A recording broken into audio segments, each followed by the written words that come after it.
You're listening to a Countout Podcast.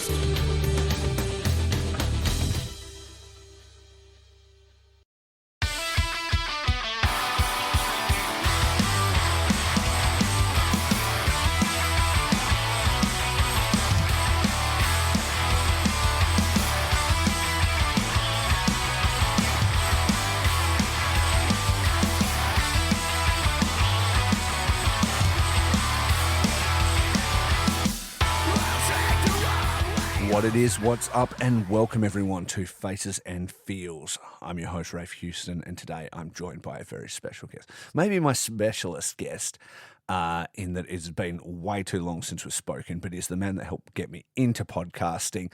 A man that's younger than me, but I kind of look at like a mentor, I guess, just in the way he approaches everything he does.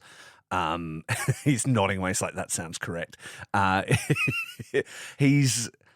He's really been a good friend to me over the years and somebody that has encouraged me when I didn't even think I could do this dumb show. So I just want to shout him out for that. Before we get into all the general conversation, just get that love in out of the way. It's the motherfucking struggles. How are you, my dude? What up? What up? 3 years, huh? 3 years we looked at that date, which is crazy. How'd that It's been happen? a long time, man. It has been a long time. A lot has gone on. A lot has changed. Yeah. But yeah, I appreciate you speaking so nicely and highly of me. Of course. Yeah. I mean, you might be a little older than me, but it was I was I don't want to say trailblazer. Certainly did not blaze a trail with pro wrestling podcasting. But I definitely was a formula that you could see and feel could be tangible for you. Yes. And then obviously we connected and it turned into, like, hey man, this is how I do it. You don't have to do it that way, but if you do, it could be successful for you. Yeah. And then you ended up, taking some of those steps and turning it into your own process and your own recipe. And then it led to basically me stopping and then you taking over as like, hey, this is the best, deathmatch independent wrestling podcast for your bang for your buck and quality wise that you're going to get Absolutely. anywhere. And it totally free. There's not much better bang for your buck than that. Exactly. But we were talking about it before, like off mic, like back in the day, like, and it's what led to me slowing down and what led to you not doing it is, and I feel like you set this blueprint for me, is we used to really try and do it at a very high quality back then. We were and for pro audio, I come from an audio background, as do you, music and things like that. And that's how we used to approach it, mixing, mastering, editing every cough, things like that. I definitely don't take that approach now. Just because time is what it is. You know what I mean? I'm a fucking older man with a very busy job and things like that. So nowadays I'm just like, just get it out in any way I can just because I want to try and drop some content for people. But it was really a grind and we took it very seriously. And I don't think without the, like you said, the framework that you set out or the example and inspiration that you did, that I would have maybe approached it that way. I mean, when I started the podcast, I wasn't even trying to do interviews. I sort of fell backwards into that, just as you were sort of falling off from doing that, and it just sort of carried through. So yeah, I'm glad we did it though. It definitely led to a lot of great friendships that, like, we've still both got to this day, Of course. I mean, there is a ton of people that I've connected with through doing the Spotlight series that I'm still close with to this day. And also it really, really set me up for success moving forward in the world of professional wrestling, because I mean, I started the show in September 2016. So that'll be 9 years ago in September that I started the show, which is crazy to even think about. But it took a while to find what it actually was. But when I say that it set me up for success in the world of professional wrestling, it helped me find my voice. It kept me creative. It made me become a Swiss Army knife. Yeah. You know, be able to make graphics, be able to, you know, capture audio properly, make sure that I always sound great, and just put a few things to the forefront that a lot of people just don't. And it's everybody thinks they can do commentary. You kind of got thrust into the mix the same way that I did, but Yeah. I think that us having this background, it set us up for success because a lot of people think that it's really, really easy. And it's like, nah, man, I just make it look easy. But you think it is because I make it sound like your boy's talking on Yes. commentary, and Mhm. you know, I'm very casual with the way that I talk. I curse a lot. It's a lot of just how I am Mhm.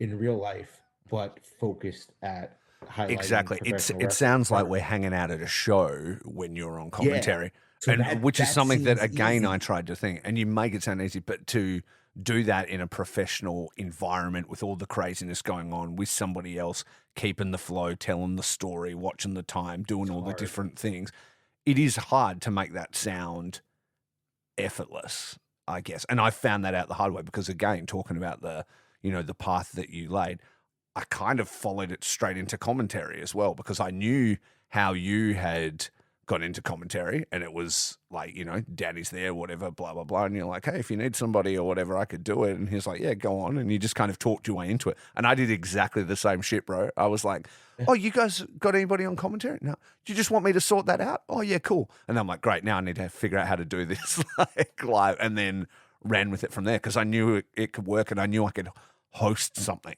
you know? It's when you have the background of able to produce your own voice Yeah. and know what sounds good already, Mhm. and just to be able to speak coherently about wrestling. Like so many times during the in between of an ICW match, excuse me, fight before Danny gets upset. Not like he's going to listen to this shit. He'll In the listen. in between when they're He's got a cleaning lot of up. hours on planes coming up. He can't listen. Yeah, maybe. Um, but during one of the in-betweens, I would just talk and I'd just ramble, and people be like, I love the podcast in between ICW matches. And Yeah, I'm like, one person was like, man, Struggs just cut a hell of a promo. And I turned to whoever was sitting next to me, and I'm just like, oh, maybe it was Jerry. And I go, what the fuck did I just say? yeah. And he's like, I think you just spoke without stuttering or without saying and people think that that's a good promo.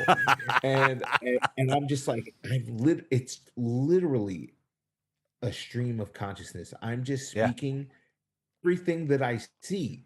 I name the cleanup crew people, stupid names, whatever comes to mind first. Something Where I'm I just like, also oh, do. where it's just like I people watch, Yeah. and that has definitely gotten me in trouble before, the people watching, Mhm. but it's who I am. It's I don't know if I ever told you this story. When I was doing the podcast and I was first getting some notoriety, Mm. like WrestleMania 2017, it was in Florida. Mhm. I got a chance to do the podcast live at WrestleCon, Oh, wow. and Janela was supposed to be on the show. Yeah. Shocker, Janela got hammered and didn't wake up in time. Okay. If anybody could believe, Joey I'm Janela shocked. did not make Shocked. an early morning appointment during WrestleMania weekend. So I ended up having my friend who also had a podcast sit in. And I'm like, whatever, man, we'll figure it out. We'll just shoot the shit for an hour. Like we do. Yeah. I didn't know that it had a PA shooting the audio out to the crowd. Really? So I'm people watching Yeah. and talking shit about people. Are you on a And I'm just stage like, or where are you? oh, it was in like a little pop-up sound booth. So you just thought it was you guys like podcasting live at Yeah, WrestleCon, but you didn't think yeah, people live at WrestleCon were hearing what you were yeah, saying? Oh, no. yeah. So it was in a little booth, and we had microphones, and it it had a top to it was like a full like pop-up sound booth. Yeah. And it had a window so I could see out, but I had no idea that the sound was being projected out to the people. So people are walking by and I'm like, look at this fucking guy. And he like snaps his head at me and I'm like, wait. And I'm like, man, the honky tonk man looks like fucking shit. And he like, and I see him snap his head over and I'm like, wait. And I'm like, Hacksaw Jim Duggan, can you hear me right now? And he's like, and gives me a thumbs up. And I'm like, fuck. Because for the last like 5 minutes, I was shit talking people as they were You're like walking trying to by. come out the booth and it's just like a crowd of people waiting for you. It could have been worse. Yeah. I caught it. I was like, man, look at this guy in the fucking shorts. And he like looks over and I'm like, there's no way he just heard me. This is like inner monologue in my head. I'm like, no way he just heard me. And then all of a sudden I start talking shit about people like I do. It's just like the innate New Yorker in me to talk people. Just tear people down. So, yeah. But like that's the stream of consciousness thing, right? It's like you need to keep going. There's like people listening. Yeah. I do. I'm kind of lucky in that like I do the Dude Where's My Ring commentary live, but it doesn't air live. So I tend to really just streamline it down to the matches because I know that's what's going to happen. It's going to get cut up and put on YouTube, and it'll just be match by match. So I really don't have to fill that air like between the matches and stuff like that. Though I do feel completely capable of doing that, like if necessary. It's super fun. Yeah. With the right people, it's super fun. I guess we started that. I used to be quiet. Mm-hmm. But then once Ron came on and we started like the shtick of just like Ron being crazy, and Shrugs is confused. Yeah, the straight man, the maniac. Yeah. So once we started that, I was like, this is so fun. Yeah. And then it's obviously went through so much nonsense to finally to be back where we are today. Yeah. But I don't know. I don't know. Like, I can't even like from 3 years ago to now, and probably the last time I was on here, we didn't really even talk about ICW. We probably only talked about ETU. Yeah, I think the last one we were promoting ETU because for anybody that doesn't know, Struggles also runs a company called ETU, Expect the Unexpected Wrestling. And he launched that a couple of years ago, and we would occasionally get back on and you'd promo the new stuff. Since then, ETU has done a lot. It's hard to keep up with all the cool shit you've done. The crossover with Dragon Gate thing and stuff like that was crazy. So, yeah, you've been busy. Yeah. That's a story for another time, as a crazy man once told me. But yeah, I mean, the ICW stuff, like the roller coaster of it all, of just feeling like we're the best deathmatch company in the world and feeling like we're really on an absolute hot streak and traveling all over the place and really feeling confident about my work as a commentator and all of that stuff, to just complete just crash and burn. Yeah. For me, just getting burnt out by just doing too much. And then just, it used to be that all the drama that comes with wrestling, it's not just ICW, it's just wrestling in general. It's I joke and I call it navigating personalities. Sure.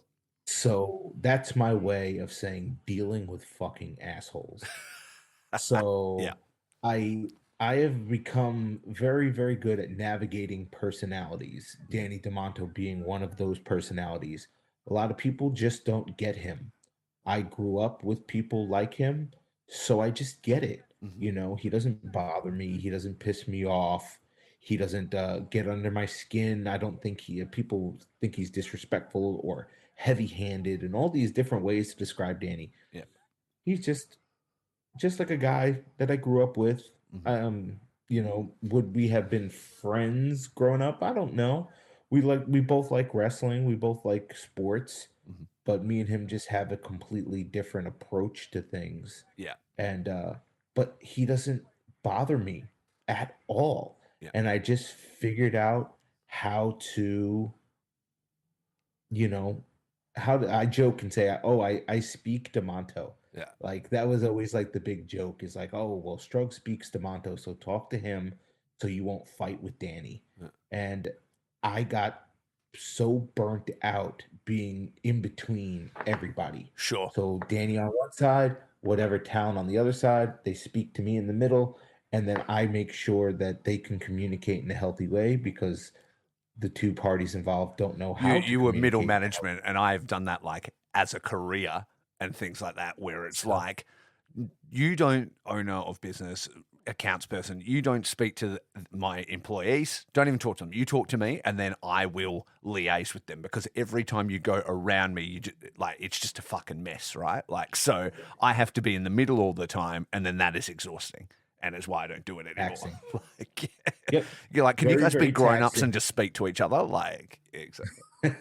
And they couldn't. And they couldn't. No. And then the issue became that every time I would get pushed to the limit doing all this, I would go and I put the headphones on Mhm. and it would all go away. Sure.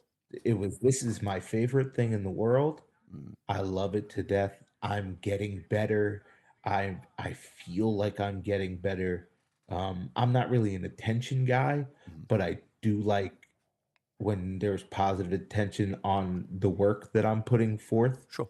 the positive attention on the things we're trying to highlight within the company, storylines and all that stuff.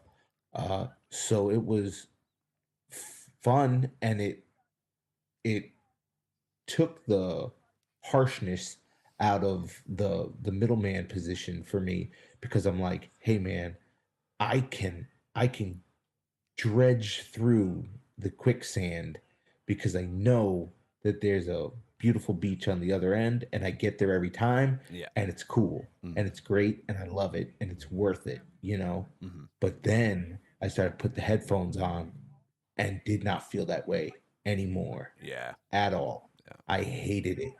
And you can probably listen to a good chunk of ICW shows where I clearly don't give a fuck. And it's not that I'm bad. Yeah. It's just what I'm saying is like, I know the I'm not a exact single. kind of stuff because like there's like an energy in your voice, like a deadness behind it. And I've heard those ones and I'm like, brother, I ain't feeling it today kind of thing. And Yeah. it's you're saying all the right things, everything's fine, but that spark isn't there. And that is No. the hardest time to do anything. And I feel like even on this podcast, like I've had episodes where it's done that, and it's not a reflection on the person. It's just like the stars aren't aligning for me. The time I'm doing this, the things I'm doing in my real life, all that stuff. Like you need to be on vocally, like we're talking right now. But if that goes away and you're being a vocal talent, I guess that's a problem. Yeah. Like because you can't fake it. Like it's just not there. Basically, the only thing that kept me was to make sure that Jack got good enough that I could leave and take some time and that I knew that he would be okay to carry. But when you really look at the situation that kid got thrust into, it's just terrible. It's like, oh, you got to call peak deathmatch wrestling with me Mm-hmm. while I was peak me. Were The you were best that peak I've not wanting to do it? yeah, exactly. Yeah, I'm at the no, but he started at the peak of me killing it yeah, and the cooking. company. Mm-hmm. I think maybe the first show he was ever on was like Abdullah Kobayashi was on the show or some shit like Wow. that. Uh-huh. So it's just like he really, really started at a great time, but then everything fell apart. And I was like, I literally quit on the air and had only told my wife, Mm-hmm. Jerry, and Jack. Probably told Jack about halfway through the show.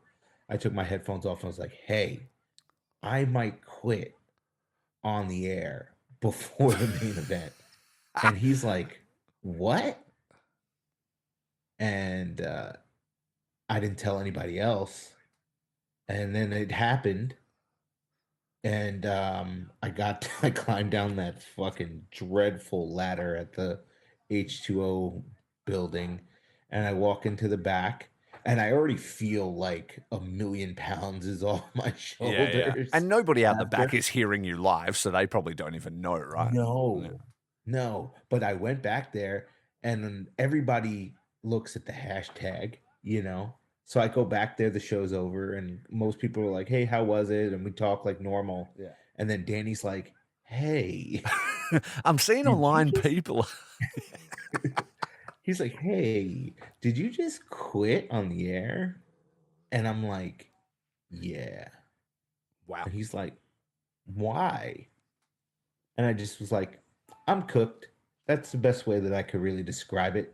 I was like, "Hey man, I'm cooked. I fucking hate this shit. No disrespect to you, but I need some time." Yeah. And he was like, "That's okay. Cool." Yeah. And then a couple other people said, trying to figure out what or why. And then I just remember Atticus walked up to me and was like, "Hey, wrestling will always be here. We'll always be here. So take whatever time you need to get your mind right and get yourself back to being the best version of you. Because when that time does come, we'll be right here." Yeah. And he was absolutely right. When That's I awesome. was ready to go, because I was on full quit forever, Yeah. which is just, I remember. Yeah, you were like, I'm just done completely. Yeah. I'm done. And that's just me. I'm an all go type person. So it's like, hey, if I discover this band and really like this band, I'm gonna listen to every single album, and I'm gonna just learn everything about them, and I'm gonna go see them live. I'm just that type of way. Yeah. I love sneakers. I have a million pairs of fucking sneakers. I go through these phases of that type of stuff. I'm just an all go type person. Mm-hmm. So when I'm on the negative side, not the positive side, I'm all go where I just don't want to do this anymore. Yeah. I'm cooked. I'm fried. I hate this. And then of course my wife is like, just take 6 months off and you'll completely feel different, you know? And I was like, I had to quit everything. I was like, I'm done doing ICW commentary. I'm done working for IWTV. I'm done doing graphics, videos. I'm done, done, done, done. Mm-hmm. I'm just going to do ETU because I have control Yeah. over that. Sure. I can pick the team. I can pick the people I'm around. Mm-hmm. Because to be completely honest, it had nothing to do with the fans or anything like that. It was just purely just being in the middle and taking the crossfire. Mm-hmm. And I didn't want to be around those people anymore. Yeah. And what I took I January 27th was when I quit on air, and then I came back that October. So about 9-10 months off. Mm-hmm. I think I did. I Danny will get annoyed at this. I remember the exact moment where I was like, I'm going to do commentary again. Yeah. I got a message from the people at the company now called Arrival, and they asked me if I wanted to call Kenta versus Homicide, and I said, I was like, we're back. Talk about two of your favorite wrestlers of all time. So you're like, brother, I'm on board. Yeah. Yeah. So that was it. My second ever independent wrestling show Kenta was on. That was in 2006 ROH Best in the World. He tagged with Marufuji against American Dragon and Samoa Joe in New York City. Yeah. And Homicide's one of my favorite wrestlers ever. And when you're telling me that this probably be the last Homicide match that I ever get to call, Mhm. I think I called one more after that, but probably the last one. And I'm an ROH guy. What's more ROH than this? Yeah, You know? yeah, So I absolutely. was like, I'm in. And do you feel like that reinvigorated you completely? Like going in and doing that, were Yep. you like, I'm back Beforehand, in everything? not even before, like Like the it was like whisper hitting of it. the reset. Yeah. Yeah. Mhm. Just But being it was like hitting the complete reset button. yeah. I Yeah. was like, okay. And now it was, well, do we remember how to do this? Yeah. Yes, Yeah, we do. we It's do remember it's to built do into this. it.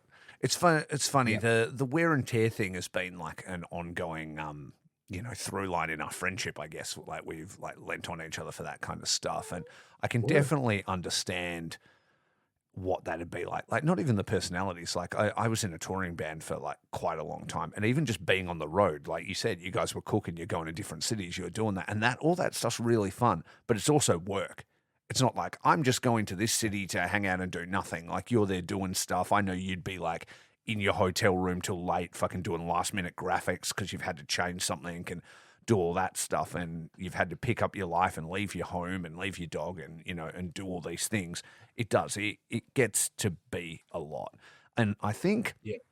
I think I kind of wish you and I are the same in a lot of ways. Like I am, I'm like, if I'm into this thing, I'm all about this thing kind of thing. I don't think I'm very good at quitting stuff though. And that's maybe, uh, Your detriment. maybe to my own detriment. You know what I mean? Like I feel like with this show, like I was telling you, I'm like, since we fucking, did this, I'm like, over the last couple of years, I've done like, I don't know, 40 plus episodes or something like that. Whereas prior Yeah. to that, I'd done like 100 in a year or whatever it was. And to give you an idea of the difference, but I'm like, would I have just been better to just go, this is finished for now, and then pick it up when I was more excited about it rather than sort of mumble through it?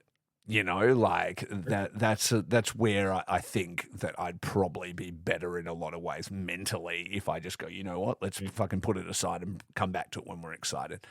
But I don't think I'm, as I said, very good at quitting things or like feeling like I'm letting people down or, and things like that. Yeah, that makes complete sense, though. It's hard. Stopping the Spotlight series wasn't quite as hard because I was supplemented with other wrestling stuff, Absolutely. you know? And you're like cooking with So, ICW and things like that. So you're like, this is yeah, currently everything and it's at a very high yeah, level. So I got to keep going. I guess yeah, for me, it felt like I lost, if I put it down, I would lose all connection to wrestling in a way because fair. Dude, Where's My Ring didn't exist yet. You know what I mean? Yeah. And the Bleeding Gum stuff hadn't even been invented yet. ICW was cooling off, and you had left that, and that was a big connection to it for me, and things like that. And then Sean and all this stuff, and I'm like, oh, I guess this huge part of my life is just completely gone. And I don't think that was something I was all the way prepared to just let go of. Yeah, I get that. Yeah, exactly. Yeah. But I think now I am starting to slowly feel that excitement again, and especially leading up to all the stuff that's coming up since ICW's come back. You back there at times and things like that. And there's just some really fun things about to happen. The ICW Australia tour is about to come, which unfortunately you're not on again, unless you are last minute. No. So No, missed it again, not. second No. time. But the last time was one of the funnest weekends I've ever had in wrestling. But I'm not mad that you're not going to be there this time because obviously Japan is coming too. And we're both going to be in Japan, and that is fucking wild. Don't you think that's wild? When you think how many years we've been friends and talking about going to Japan, and I have been fortunate enough to do that many times since. And I remember listening to episodes of the Spotlight series. If people should go and listen to it. It's still up on Spotify and shit. Go listen to the Spotlight series. Somewhere, if you never had, fucking go all the way back to the start and see how a fucking master does it. But you would speak about wanting to go to Japan and going to experience these places and check this out. And I'm just so excited for you that you get to do it for the first time, man. It's so cool.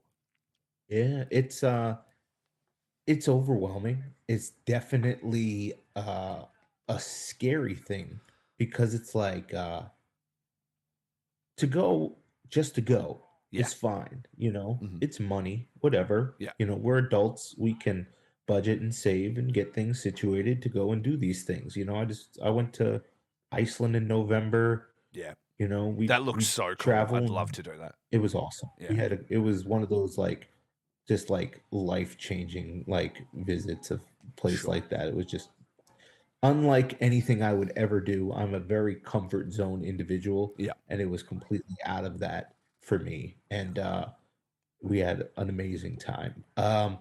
So it's just whatever. Vacations are vacations. We can plan them, we can budget them, and we can go on them. Yes. But when it comes to this place, where from the jump it already holds a high place in my brain of, you know, the absolute mecca for professional wrestling for me, but now to go there and to work it makes it fucking terrifying. Yeah.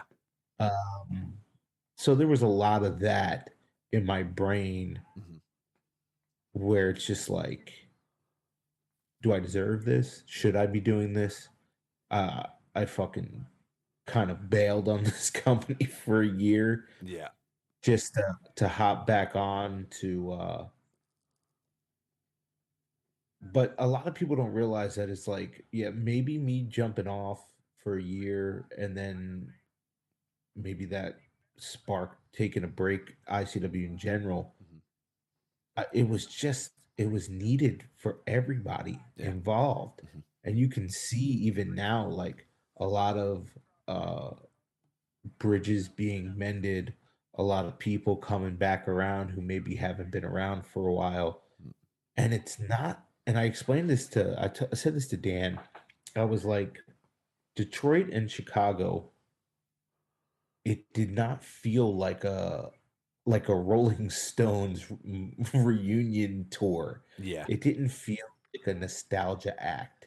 It didn't feel like some of these wrestle cons where the old brothers see each other for a weekend and everything's great and they forget all the bullshit and they take the pictures and all that stuff. Yeah. It did not feel like that at all.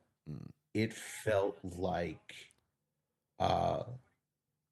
the 97 Bulls still got it. Yeah. Felt like everything was locked back in again. And it's funny, it's because even though you took that break, right, you went, you know, I'm pulling myself out of it. Maybe quite a few of those people also needed to do that. You know what I mean? Danny even shut it down for a while. I think you guys were running so hot.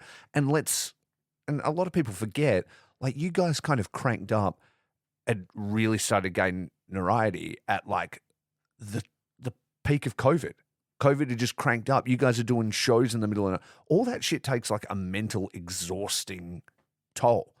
And then you talk about all that, the influences of online, the travel, the schedule. Like we mentioned, Sean, a dear friend to all of us, we lose him. That emotionally affects everybody. And you watch all that go forward and then I think it just takes a toll on everybody. And sometimes you need to just hit pause and then start again. You know what I mean? Like, and it's very cool to hear that everybody's feeling like refreshed and excited about it again. Because when ICW cooks, it cooks like very few companies in the world. Yeah. And I was really worried about Detroit and Chicago feeling like a nostalgia act. That's all. That's probably the best way that I can put it. Where it just, and when I came back, a big part of it was like, hey, I can't do all the dates. I just physically can't. Yeah. You know, I gotta I work, you know, for the longest time, wrestling was the only work that I was doing. And you know that. Yeah. Where it was like 24/7, this is my life, just wrestling. And now it's so crazy because it used to be I'd work 40 hours to then do the podcast. And that's what I really wanted to do. Yeah. Then it took over my life, and 24 hours a day was wrestling nonstop for years. Then I ended up going back to the same job in a better position, um, just to unplug from wrestling, Yeah, which is it which is so reverses, crazy. which is it is crazy Yep. because you were like, all I want to do is do this thing and unplug from my job, and then you're like, fuck, this Yep. wrestling thing's pretty crazy. I need to go unplug at work. Like, Yep. I needed the structure of because when I first went back, it was like 3, 4 days. So I just needed the structure of a place where I get up and I get up every day at the same time. I go and I focus on something that has nothing to do with pro wrestling, yeah, nothing to do with the people that I'm navigating their personalities, sure, and I'm just focusing on something completely different.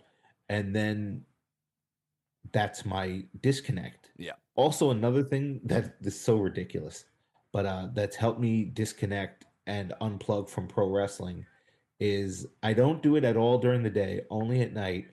I scroll on TikTok, non wrestling. My TikTok has no wrestling, yeah.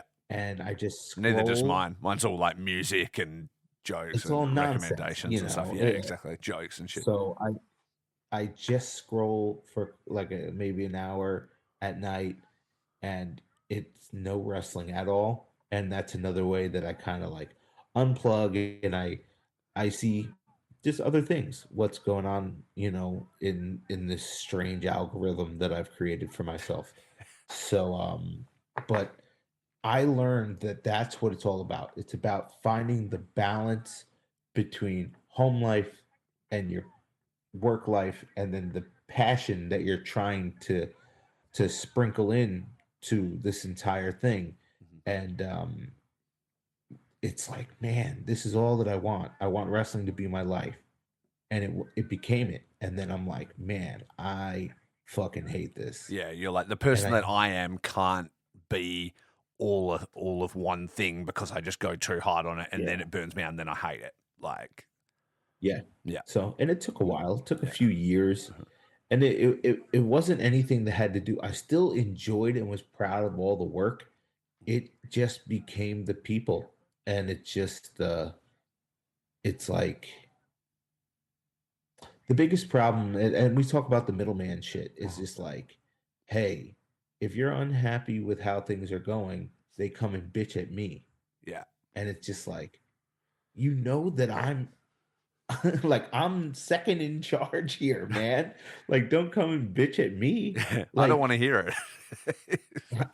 I'm two. Like, Yeah, don't bitch about one when I'm two, because that means you're mad at me too. yeah, Like, well, so it was just one of those things, and I just got caught up in doing too much, yeah, running ETU, running hot with ICW, and just it's like, man, you need to fucking pick something and do it right. Because yeah. if you're doing all of this, you can't do any of it. If you're doing too much, you can't do any of it good. And then the So chill frustrations come back in, right? And then and you start to be mad at yourself because you're like, look at that.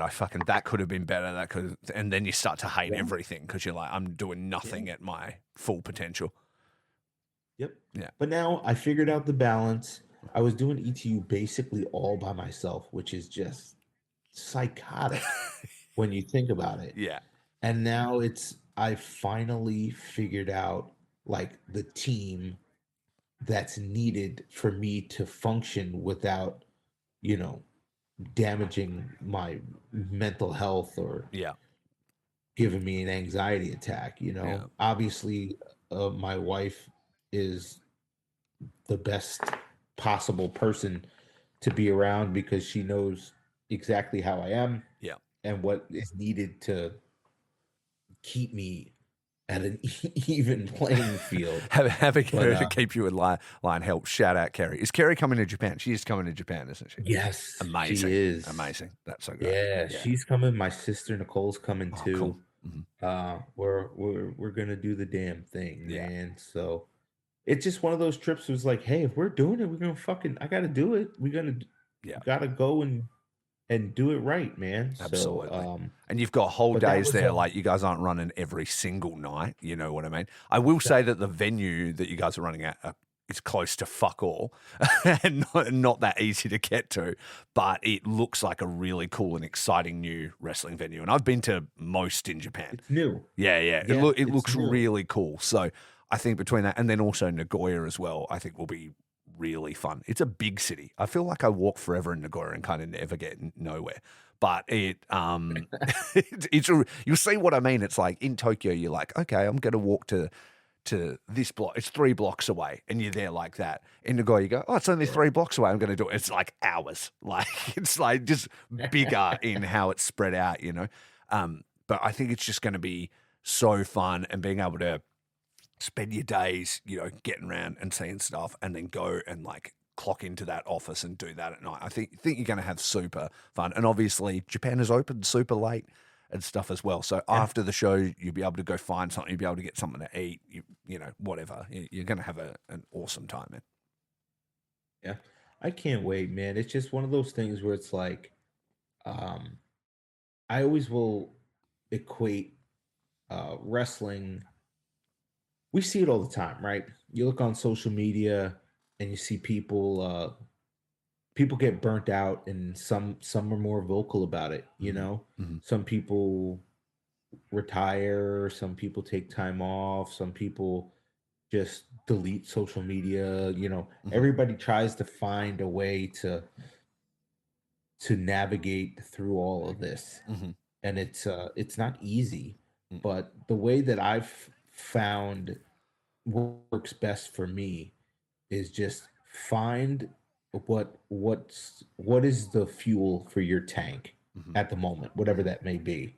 You know, for me, for the longest time, it was putting the headset on, and I could withstand all of the bullshit, the travel, the 14-hour car ride to fucking Chattanooga. Yeah. We were doing it. There was one double shot in Boston where I was so sick. I should not have been there. So incredibly sick. And it was 2 shows in one day, and I just was on Dayquil and whatever else, and I felt, and I I remember just telling Jack, I feel like a ghost floating through the venue right now. That's how fried I am. My body's dead back in the hotel room. You're actually just seeing an astral projection of me right now. Exactly. So I felt that way, but that was how the fuel that was in the tank for me when it came to doing commentary. And I got that back after I spoke about the Homicide Kenta match. Yeah. Then I got asked to come back and do more commentary for Arrival. And that day, I believe it was Arrival 3. I don't remember. They only done like 1 or 2 or 3 shows. It was the one where I think they did like Zach Wentz versus Michael Oku. They did like Drew Parker versus Homicide. All these crazy matches. That's you sick. know, Arrival's wild like that. But I was so fired up off being back on commentary that I had like 100-degree fever that day. And I was like, nah, I'm going. Yeah. I'm doing it. And I went and saw the show. Yeah. And I was sick it was at the end of November. I was sick for the rest of the fucking year. Yeah, I should wow. not have went Fuck. and done that. But like I said, when you find the fuel, it just Do you it's time think to there's go. something like there's a part of me, and I've been in those situations before, sick, hungover, or whatever, super tired, where I'm like, I'm just gonna keep cooking, and I feel so fucked that it's now funny to me. And so, like, if anything, I'm delivering better material or like playing better when I was in the bed or doing whatever because I'm like, hey, I'm fucked up. Who cares? Like, it's like, I'm going to die anyway. So you're just like firing on all We're cylinders. here, man. Yeah. We're here. Yeah. Like we had trips to the first time Jack got to call stuff with me in Chicago. We drove. We had a real rough drive. It was just long. And we basically drove for 15 hours, got out of the car, and went and called the wrestling show. That's right then. So much driving as well. Like, how many people in the car? How many drivers have you got? How often are you swapping? Because I just did like 9 hours from Melbourne to Adelaide between me and a mate, and I was fucking cooked, dude. I'd do 3 hours, have to swap with him. Like, you know what I mean? It's like, I was like, it's a lot. It was wild. That whole trip was wild. That like month was wild because all right, fun story. So my normal car had got fucked up because we went and we went out to dinner for my sister's birthday. We gave the car, could only valet park it. Shit pulls up with the bumper hanging off when we go to get it. And I'm like about to bug out. And I'm like, that's not how it was. And obviously that bit was attached before when I gave it to you. I'm pretty sure. Exactly.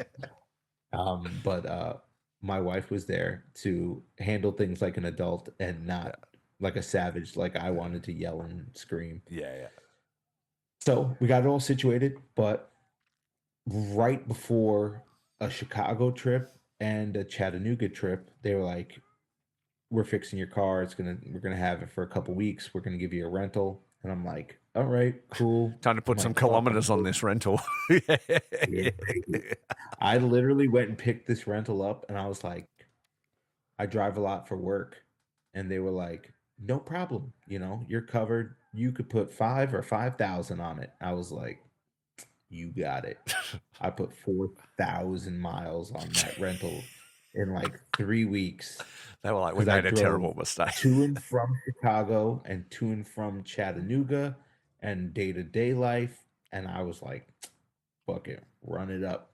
But wow. Yeah, that's probably the last time I've been in Chattanooga was running it up on a rental car. Yeah, I kind of fucking stacked we also used to rental, but when we did that trip, I stacked the cards against me because I was so lucky my friend Dylan decided to come because we had the great idea. We were going to fly into this thing called Gather Round, right? Which is like Aussie Rules Football. Does this thing once a year in the city of Adelaide in South Australia where all the football teams come there and everybody has a game like that entire time. Normally it's like, there'll be a game in Perth, there's a game, whatever. All the teams are there. And so we could watch like football on like the Thursday night, the Friday night, the 2 times on Saturday, 2 times on Sunday, come back kind of thing. And sounds amazing. It's super fun, right? And it's different ovals too, not just the main one, like some small ovals. It's really fun. Yeah. And so we got the tickets, which was amazing because they're super hard to get. We got a comm nice and early, so we'll think. And then we were waiting for our free flights to come around. We get like free flights with our credit card. And we're like, we'll wait and then we'll just cash those in. Fucking idiots. Because once that came around, we go to buy the tickets to Adelaide. Oh, they're on the no free fly list. And also now they're like $2,300 to fucking go there. And we're like, nah, bruh, that is fucked.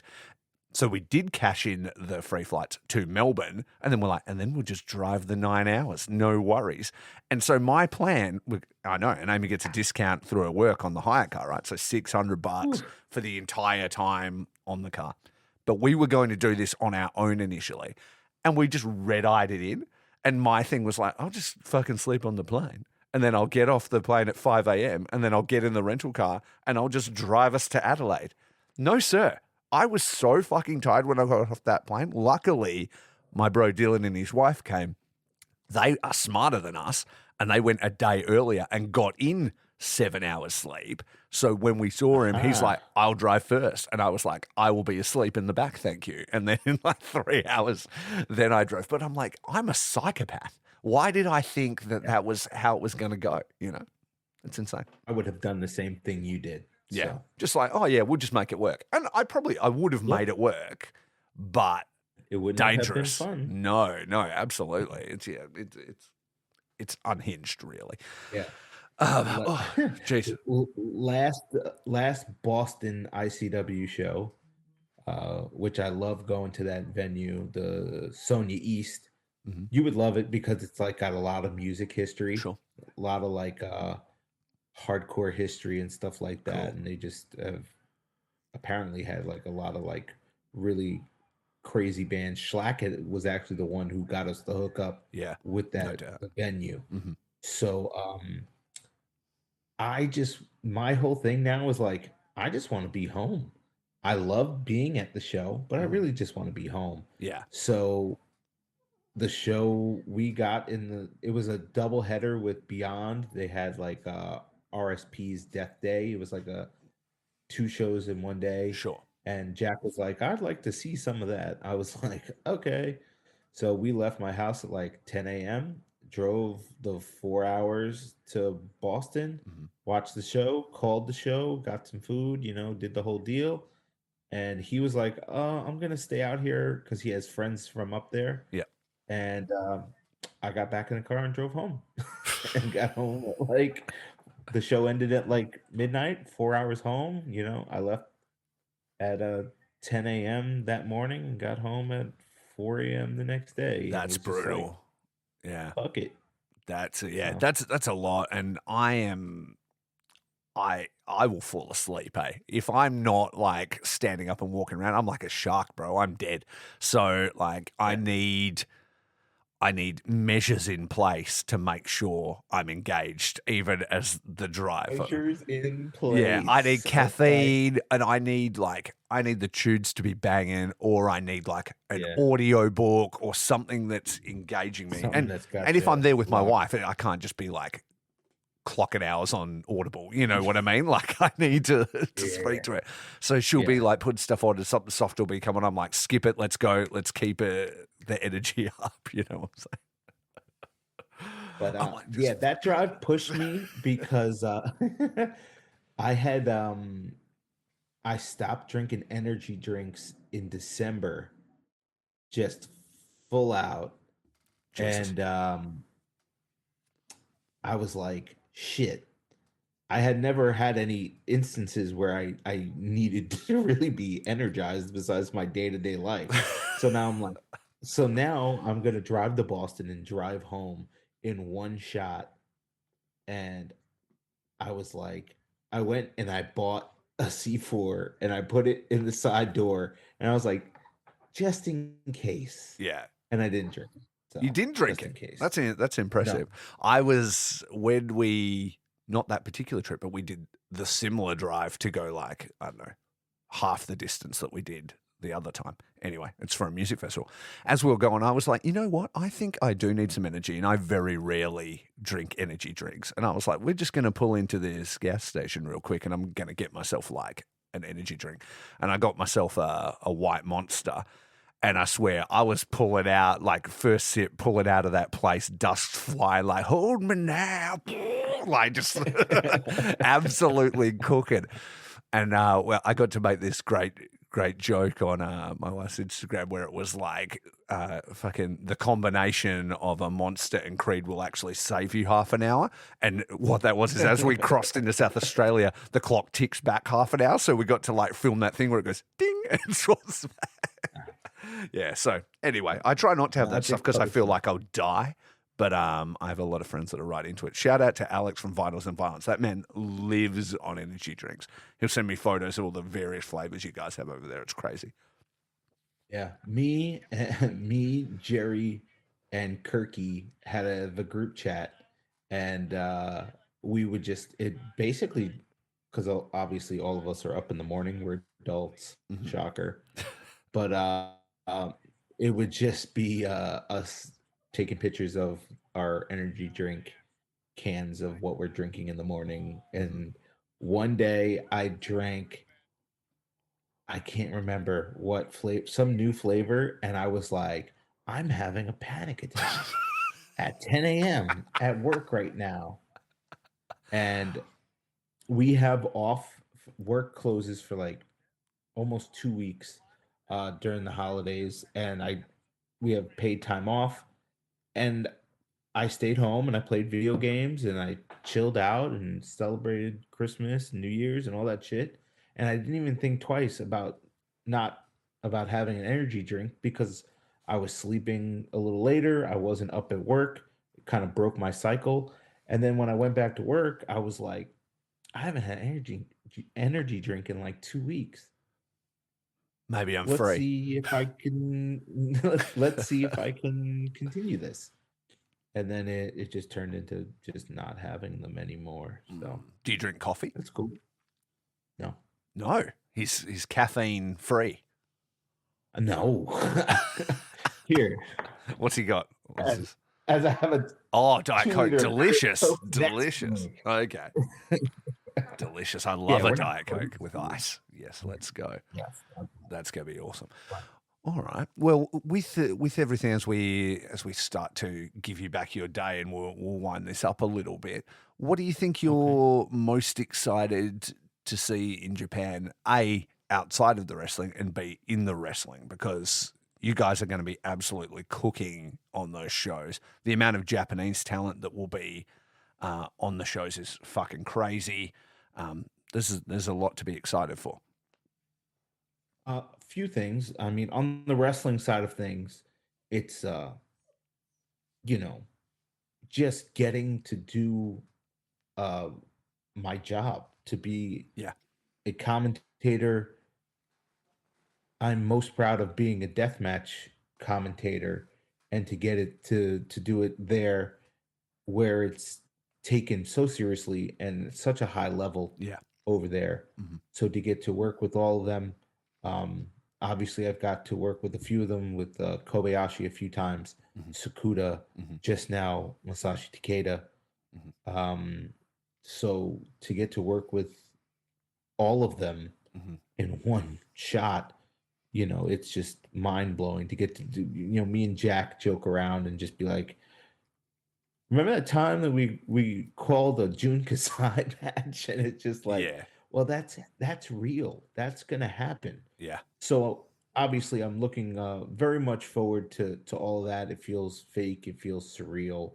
I start, seeing the cards and what's coming together in the matches and the graphics, and we start talking about all the details, because it's all well and good to be like, we're going to Japan. Cool, man. It's really easy to figure out the first leg of all this. The rest of it, the details of well, how are they gonna film it? And how are you gonna get, Yeah. what production crew are you gonna use? Are you gonna, Like or how IWTV are we taking our like equipment to record the the audio, or do they have things there? And if we are taking it, what's the luggage allowance that we need to give over to do that, and what does that cost, and like all those kind of things. And Yeah. these are questions that were asked and were answered. And once you start answering those questions, production questions, who's wrestling who, and how much these people cost, and Yeah. who, what, where, when, and why, and the dates and tickets going on sale, and this, now it's like, oh boy, we're doing this. Yeah. This is a very real thing. And then you get a ticket confirmation in your email for a flight, Yeah. and you're like, oh, so we're going. Yeah. So the wrestling side of stuff, obviously, I'm wildly excited, and to get to go with my wife, my sister, and to get to call the shows with one of my best friends, Jack, it makes it even more special for me, and also for the product that made me what I am. Sure. I did not have any right being on NHB Volume 1. Zero right. I was not good enough, but Danny thought that maybe I could figure it out. But now I'm certainly deserving, and I am more than good enough Mhm. to achieve what needs to be done for this level of a show. Yeah. I jokingly would I say that I was the greatest modern day deathmatch commentator. Um, I mean that sometimes. Sometimes I'm joking. I personally think it's Sometimes true. I personally think it's true. hey, and I thank you for that, Mhm. because I do trust your opinion and your thoughts. I just But don't there think are there's a days, lot of people that like, I don't know what it is. I think for a long time before, I don't think people maybe gave deathmatch the respect it deserved. And then as a result, I think stuff like commentary and things like that has always been a little bit of an afterthought. And then so I sure, don't think anybody, I personally believe, and this isn't a sledge on anybody else who did those things back in the day, but anybody yeah, else had put the level of production behind it. And also, like you said, it's that easy manner and things like that. I've listened to kind of old shows and stuff, and nothing has really kind of hit for me in the way that you did. And then when you talk about adding Ron to the mix down the line, I think that was one of the best yeah, commentary teams in wrestling, not just in deathmatch wrestling, in my personal opinion. yeah. Mm-hmm. Um, the thing that me and Ron built was literally a one of one, not to be recreated anywhere else Mm-hmm. in the world. Mm-hmm. And it's no secret that Ron and ICW had some great friction. Mm-hmm. Me and Ron had some great friction. Mm-hmm. But the way that I was able to, because when it was brought to me, like, hey, would you want to do this again? Mm-hmm. Would you want to have a reunion? And I basically was just like, my first feeling was like, no, Yeah, because I think about Jack and what we're trying to build sure. here. And then I thought about it for a second, and I was like, Ron helped me get so good at this. Mm-hmm.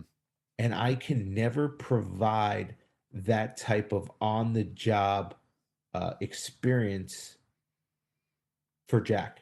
Yeah, Ron can, yeah, but sure. me and Jack can call a million fucking shows, and we'll keep getting a little bit better here and there.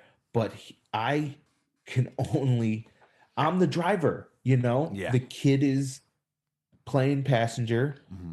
and he gets to drive where he works at other companies at Remarkable Wrestling. Mm-hmm. Obviously, he works at ETU also. He drives there, Mm-hmm. but at ICW, I'm going to drive, and it's Mm-hmm. just going to happen that way. Mm-hmm. Um, so I can't give him any more lessons. We can get better, and we Mm-hmm. can hit our groove, and we can learn and play off each other and be funny and be organic and authentic. Mm-hmm. But Ron just puts you in a different game Mm-hmm. where it's like taking the cartridge out and putting a whole new game in and saying like it's kind of the same, I but mean, it's it's kind very of not different. too. Like Ron is a very different style of commentator to you, so Yeah. that's gonna throw like a completely different, like you say, a different cartridge in the game, a different fuel in the tank, whatever. It's Yeah, he's a it's so completely different different. type of wild card person, Yep. you know. I mean, I'm a sports guy, so I look at it as like Jack calling shows with me is like, cool, man. You can hit a home run off a fastball. Mm-hmm. We've seen it. But now I'm bringing in the guy who throws a fucking crazy knuckleball. Can you figure it out? And can you still hit a home run? Mm-hmm. And you'll learn about yourself. You'll learn about your timing. You'll learn about your pacing. You'll learn about your how fast can you process the words that that man is saying? How Yeah, fast? yeah, Because you have to, in order for him, in order for you guys to be great together, mm-hmm. you have to process and react extremely fast. And if you don't process and react Ron fast enough, he looks hilarious and you look dumb, Yeah. and that sucks. So we needed to so that was my thought, was like, hey, Jack needs this. I know that he can benefit from it. So that was the deal. Mhm. Me and Ron will come call some matches. Mhm. Me and Jack will call some matches, and Ron and Jack will call some matches, and there'll be no 3-man booth because that is a waste of fucking time. Mhm. And everybody can get what they're looking for. Mhm. Me and Jack can keep our voice because we are currently the voice of ICW, Mhm. and he can get to learn, and everyone else gets their nostalgia of me and Ron. And me and Ron talked, and we're good, man. I Yeah. have no issues with him. I'm not a grudge holder or that type of person. Mhm. I don't carry any hate in my heart unless you're Will Ospreay. So that's a about it. through line through your entire time as an audio talent. You've Yeah, disliked fuck this him. man. Fuck that guy. So with Ron, it was just getting right back to it, and it was just, this is awesome, but it's to circle back to the Japan stuff, to Mhm. get to do it with Jack, it just means so much more Mhm. to me because he was the thread keeping me attached to all of this. Mhm. Was like, the kid needs time. I'm ready to go, but the kid needs time. Mhm. So I will, you know, stick around till he's there. Yeah, sure. And then he got put in the shittiest position, because the worst part about being an indie commentator is when there's no team, when there's nobody there for you, Mhm. and they cycle in other wrestlers or other commentators who you have no chemistry with. Mhm. And when you don't have that Ron experience, you don't know how to organically flow, Mhm. so you can feel like, I would listen to Jack and I would feel bad. I'd be at home on the couch and he'd be calling with 5 different people on one show, Mhm. mostly people who don't do commentary, and I'm just like, "Man, this I feel bad." Mhm. It's hard And for I him to wish hit a that I could rhythm. Like, yeah, yeah, absolutely. Yeah. it's just like, man, you keep switching the team on him. It's like, how can I expect him to excel when he's in a position to lose? Yeah. Yeah. And Yeah. it's It's tough. and it's And hard to do it that shit solo and things like that as well. You've got to really have like a lot of hosting experience and a lot of like yeah, freestyling and experience. I he think like guys like you and me with the experience, it comes back to podcasting, could yeah, just bang on for hours and kind of yes, keep it going, you yes, know. But for Jack, who I believe is a very talented guy, very smart and things like that, it would be out of his wheelhouse.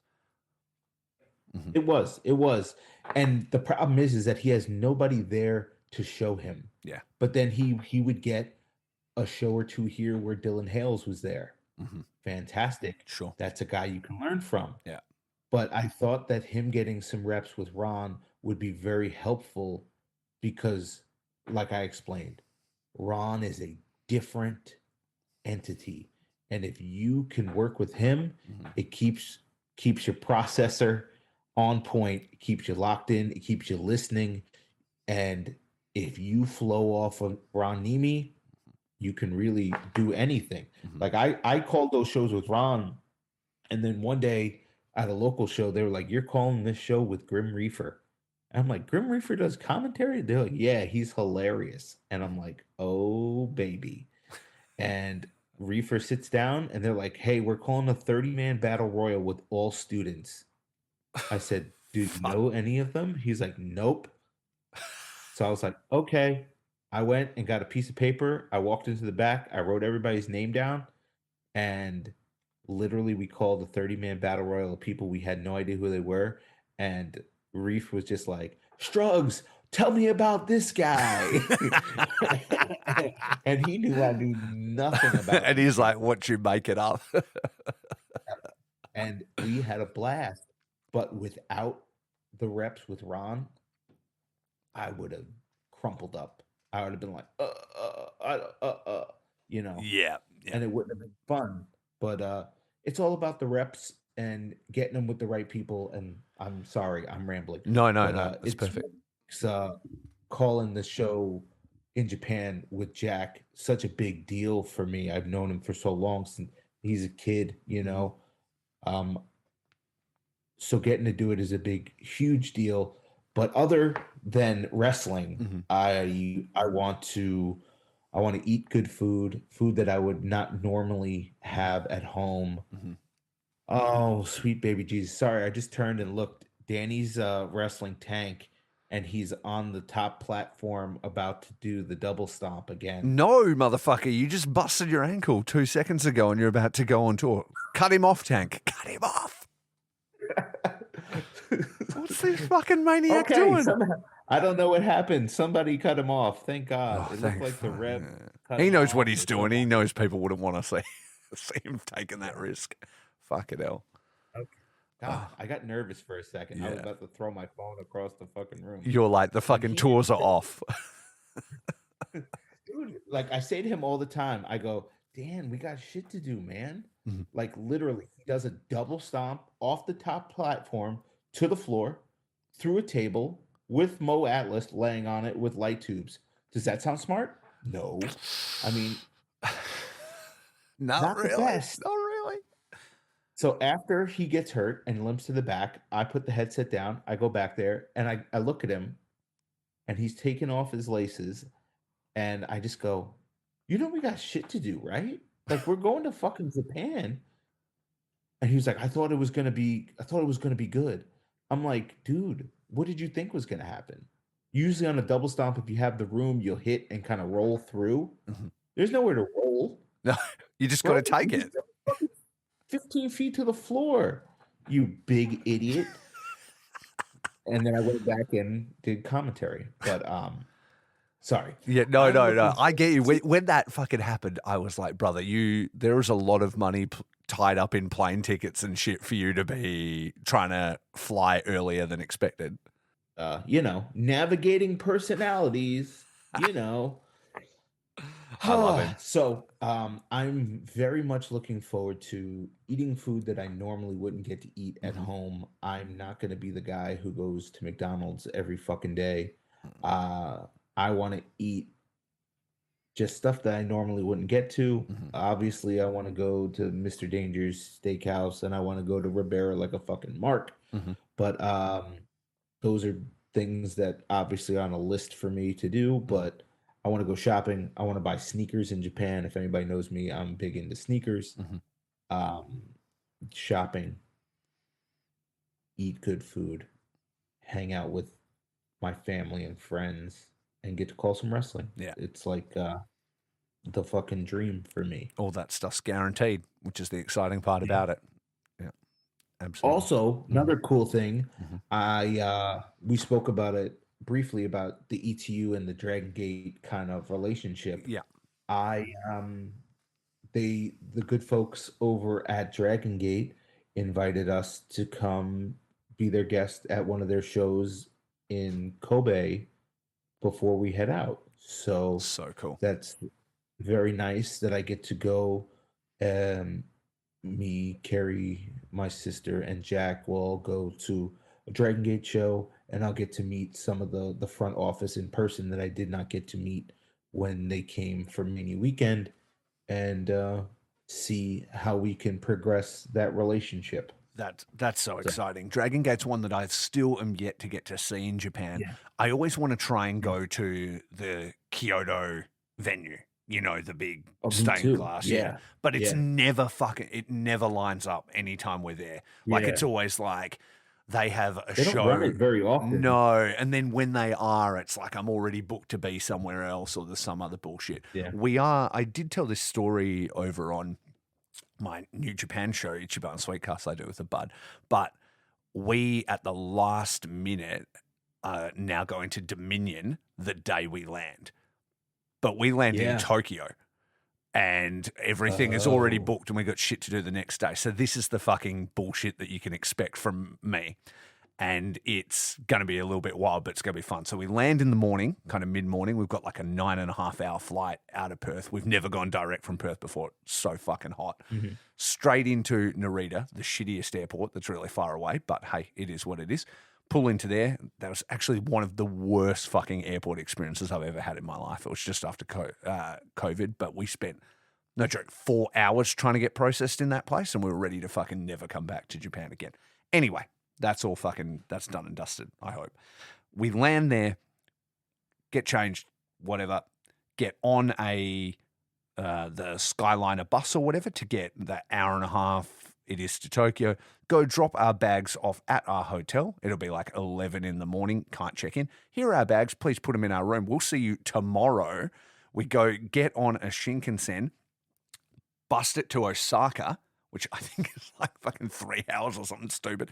Bust it to Osaka, arrive like an hour before Dominion, go to Dominion, have the entire time there, come out of that, get some dinner, then within, I think, an hour, 2 hours after the show, get on a night bus for 10 hours where you sleep on the bus, sleep overnight on the bus, and get deposited back at our hotel at like 7 in the morning the next day. Hell yeah. Hell yeah. And we love it. But yeah, it can be a lot. So, but we get to go to Osaka Joe Hall, which we've never been before. We never normally go to Japan in summer. I didn't think I'd ever get to see Dominion. So it's going to be really cool. That's awesome. Yeah. I love to hear that. Mm-hmm. Just it's all about the different experiences and stuff like that. So absolutely. It was just one of those things where when Ho, who's my main contact for Dragon Gate, was just like, "You're coming here?" And I'm like, "Yeah."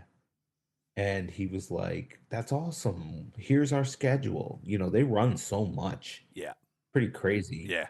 And he's like, "Here, what works for you?" And I was like, "Probably this one."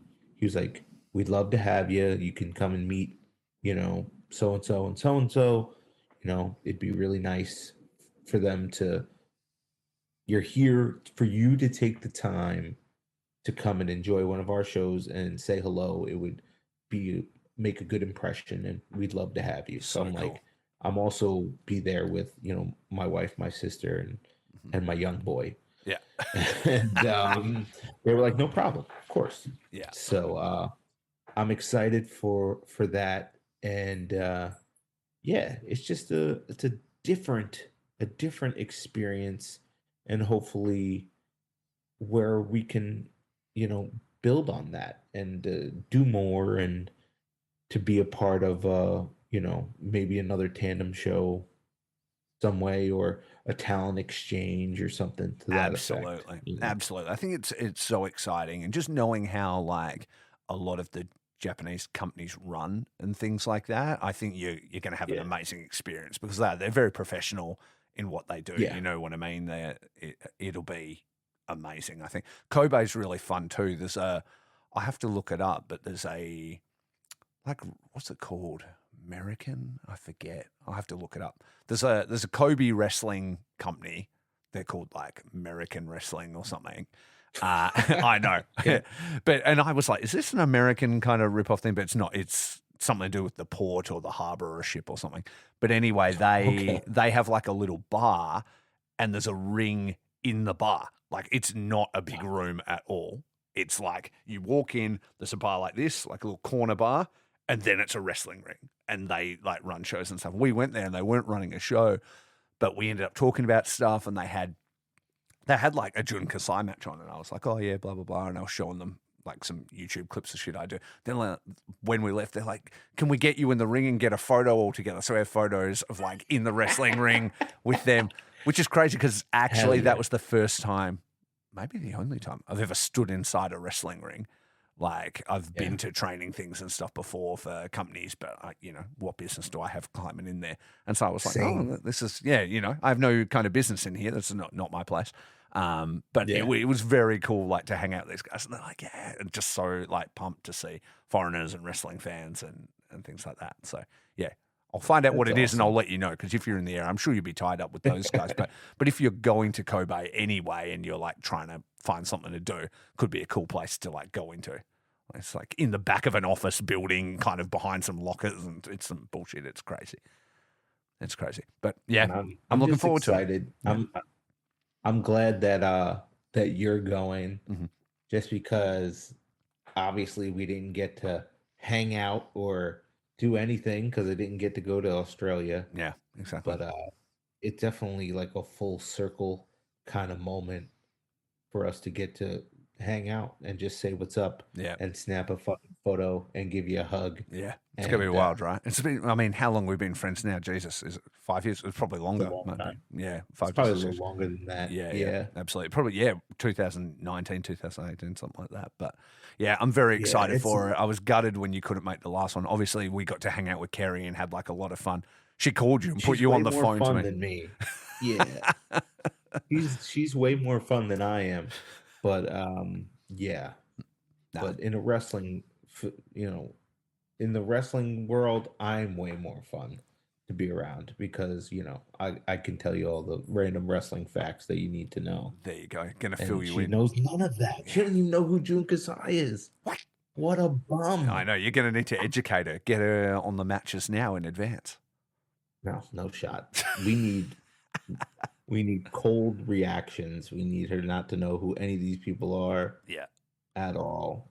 And then when I get fired up about who knows what, She gets to hear the story live and in person. Yeah, absolutely.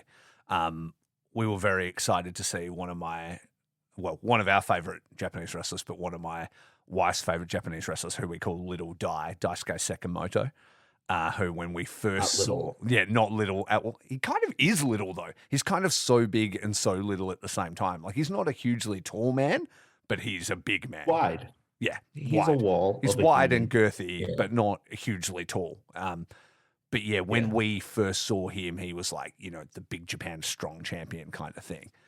Such a fucking cool dude, you know what I mean? And seeing him added to the ICW shows was so cool for us. We're like, fuck, we get to see everybody we wanted to see. Yeah, it's a crazy, crazy mix. It seems fake just looking at the lineups and stuff like that.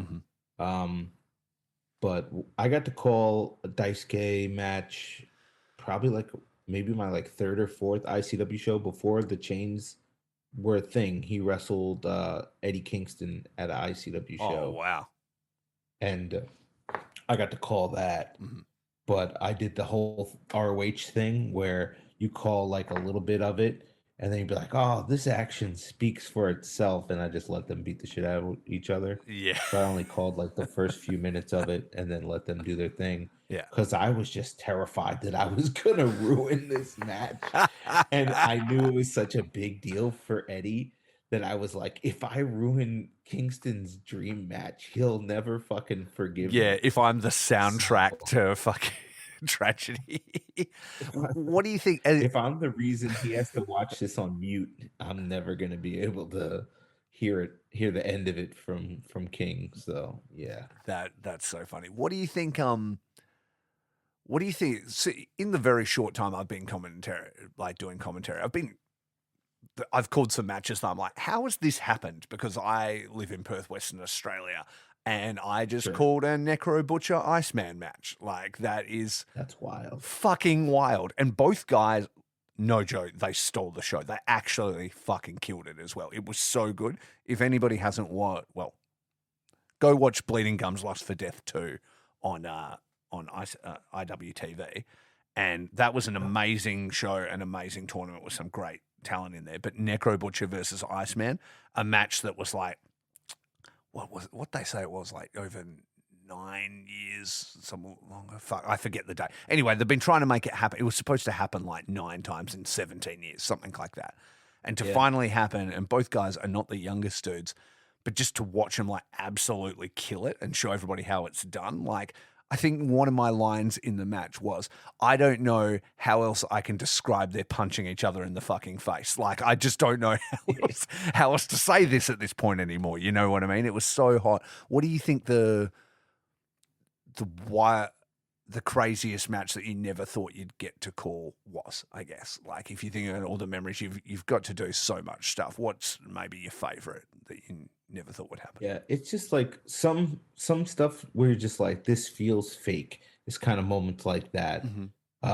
Definitely like when Abdullah Kobayashi came over, I'm just like, well, this feels fake. I was watching him wrestle at the TOS, TOD, the old, Tournament of Death for CCW, and just like, this feels like not real. And it's just stuff like that, and it's mostly will have to do with just like international stuff where it's like, this isn't supposed to happen here. Yeah. He's not supposed to be here. So stuff like that, it's gonna feel that way for Jun Kasai for me. He's just such a big deal. Takeda was a big deal. I was glad that I got to call a Takeda matches now at this level. He was on volume 1. He was in the main event. I was not good enough to deliver the soundtrack that he deserved. So now to be able to be way more advanced at my craft 5 years later, I guess it is. It was like, man, this is, and to be a part of the story, you know what I mean? Like him winning the title and now going back with it and us coming after it. It's just like, hey, like, we got something going on here, and we all need to be locked in. We all need to be on our game and doing our best to put our best foot forward, and not just for us as a company, but for deathmatch wrestling worldwide. Is just like, hey, man, bridges can be mended, tires can be put back on of the vehicle, Yeah. and you can get back on the road and not take a victory lap. You can go and you can punch it, and you can win. You can get back into first place, and you can achieve more than you ever did when people are just like, hey man, like, the best, like, I hate it's like, oh, their best shows are behind them.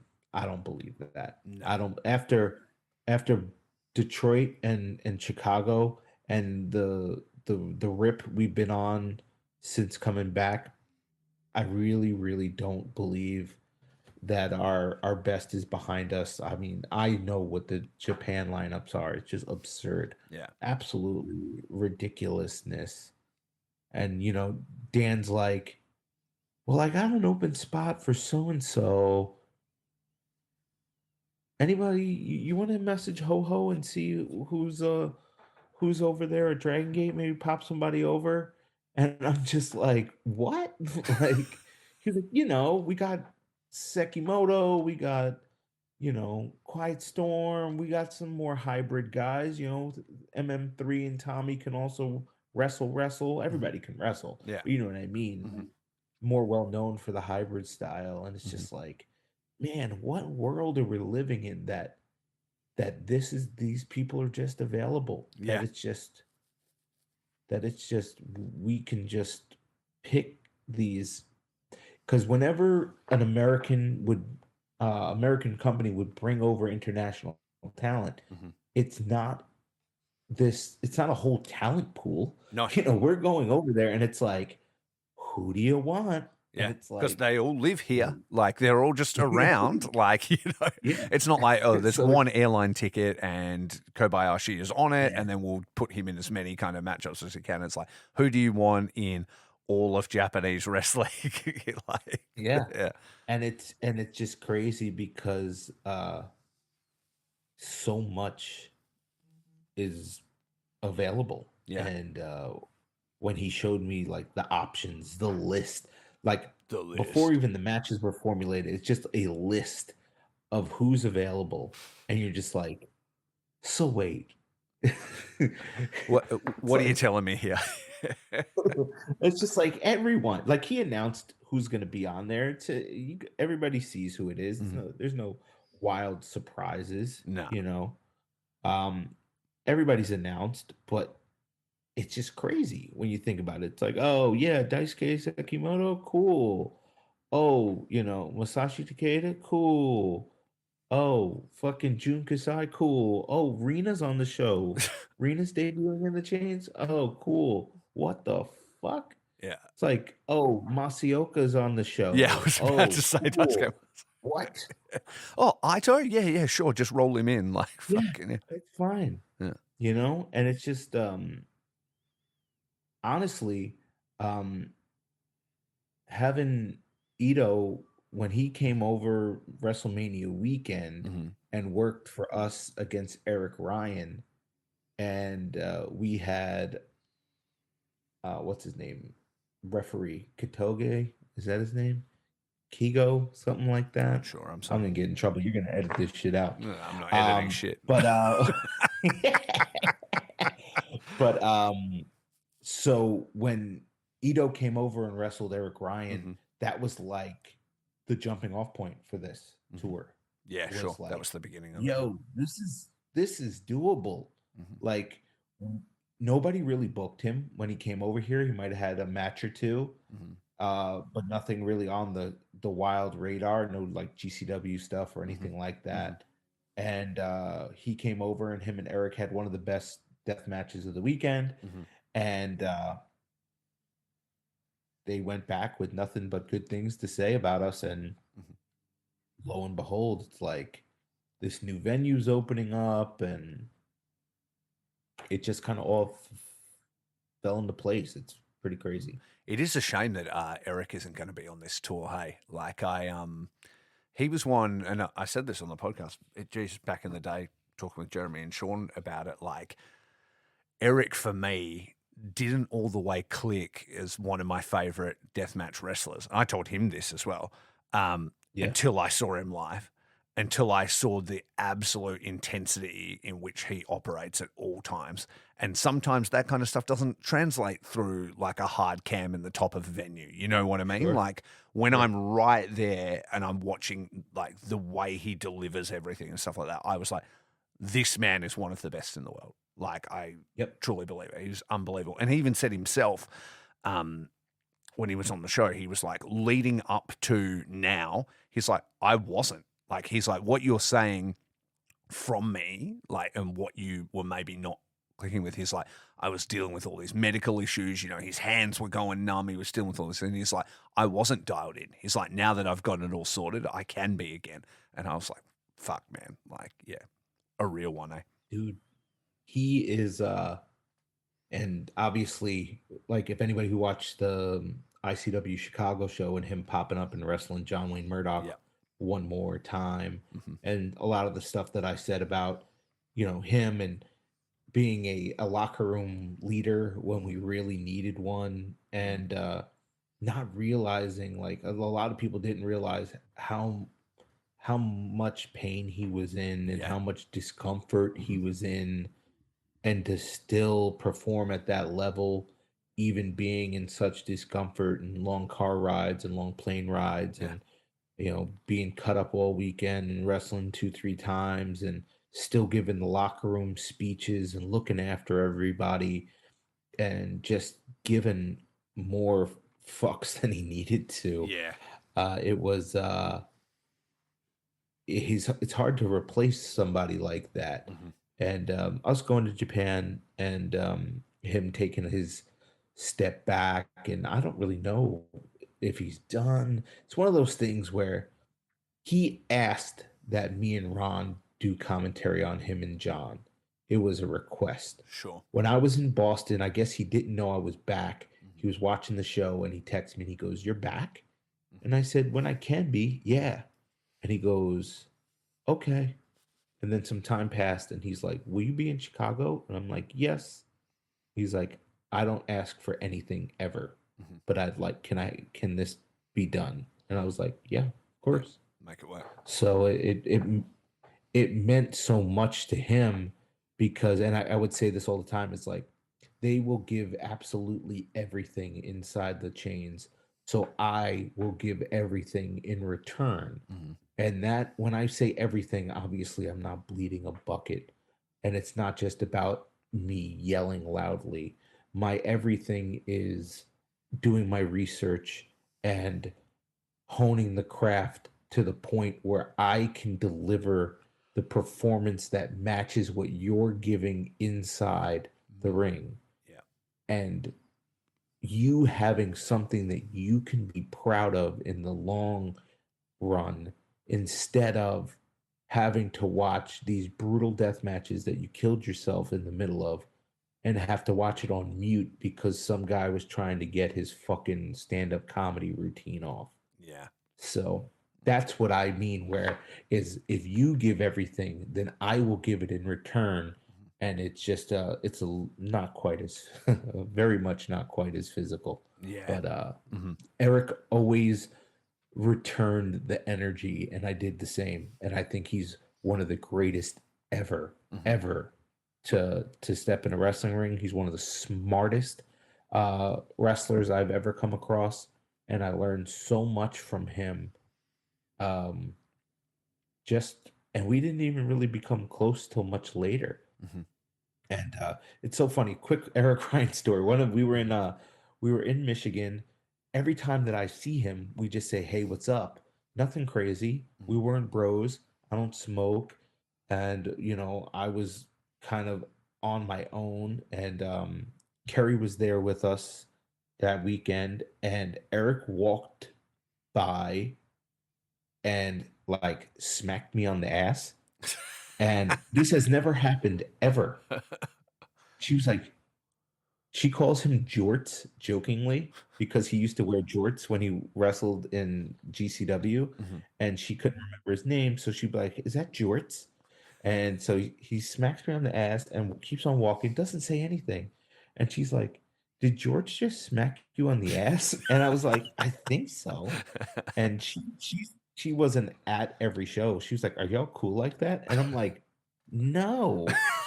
And then kind of after that, we became really cool. Yeah. That was the icebreaker you guys needed. I did not know I needed, Yeah. but apparently I did. When I met Eric, I didn't really get a lot of time to hang out with him at the things. Like we were sort of like around, but I was, hanging out with Kerry and Danny and things like that, and we were all partying and things like that. And he's a bit quieter, and he likes to have a coffee and just chill and do whatever. Yep. And we had like a nice conversation on like the last day. And the last day of the ICW No Holds Barred tour was like a love-in. You know what I mean? Everybody was just celebrating like what had happened. It was very emotional actually when like after the show, like everyone was like just so happy it had happened, and got a chance to talk to him. And I said, "Look, can we catch up or whatever and talk on the show sometimes?" Like anytime you want, like absolutely, And as I said, we didn't have heaps of time to hang out while we were there. But then when I called him, it was just like calling like an old friend. And I think you maybe even remember it. He was like outside the venue, like for one of the shows, and we were just chatting. He was like outside. And he's like, "We've got to head in, but you can come with me." And he just like had me on the phone as like he went through the venue and was like, "Turn me in, wave to you." It was at TWE. Yeah. Yeah, It was yeah, in Chattanooga. yeah, exactly right. Yeah. And like that's just like how he was. He was just very friendly, very like warm and sort of inviting, and yeah, all those things. I really enjoyed Yeah. my brief conversation with him. I thought he was a top guy. Yeah. He's the best. And what I said about him and John uh after their match is the reason they left all of it in for the replay. Normally they cut out the in between shit talk Yeah. while they're cleaning up. Mhm. But I go after the match, after the show's over, he goes, "What did you think?" Mhm. I said, "It was awesome." Mhm. I said, "You're lucky that you don't have to listen to what I said, that they cut it all out, because I'd probably make you cry because of what I said." And he was like, "Well, good thing it got cut out." And I was like, "Yeah." And then I find out they left it all in. And Eric texts me and he's like, "Motherfucker." And I got him. I was like, "Hey, like, dude, if you're telling me that this ain't that I'm not gonna get to call another Eric Ryan match potentially, or this particular matchup ever again." They were on NHB 1 Yeah. together, Mhm. the first title bout, and to think about that title means so much to me because I named it the American Deathmatch Championship. It was supposed to be an Iron Man title, which is absolutely psychopathic Yeah. that it was going to be an Iron Man deathmatch title. No. Got him to swap over to like, dude, let's do this. Let's And then declare it as that. And I mean, back on the, I think it was episode 50, we spoke about it when you came on. We spoke about like you inventing that belt and the design of it and what that meant to see it come out into the world. And he's a part of that. Yeah. Yeah. But now, to bring it all circle, that belt went over to you. You got to see it. And now, like, Masashi Takeda just defended that title in Korakuen Hall. Like, that's fucking insane to me. Yeah. And now we can go over there and see it, defended inside the chains, for something that was just a creative spark in me and Dan's brain that we brainstormed back and forth that turned into, a championship belt that, means the fucking world It's to a me. legit world title. You're going to see Redacted go in essentially fighting for America to bring the belt home, which is wild. And I know, I know you. I know. All right. I'm glad I could bring. I love Redacted. Here, I love him. I think I'm calling for a new champ. I want to see it while I'm there in Japan. That's what I want to fucking see. That would be hot. Oh, I will have you barred from the building if Redacted wins the title. Nah, You'll hit the ring. I almost said I love Steve. He's a psycho, and it is absolutely my fault that he's in ICW, and he reminds me of it all the time. So how does that story go? How is it your fault that Redacted is in ICW? Oh, well, basically, I was working local shows at a company called Remarkable Wrestling in Long Island.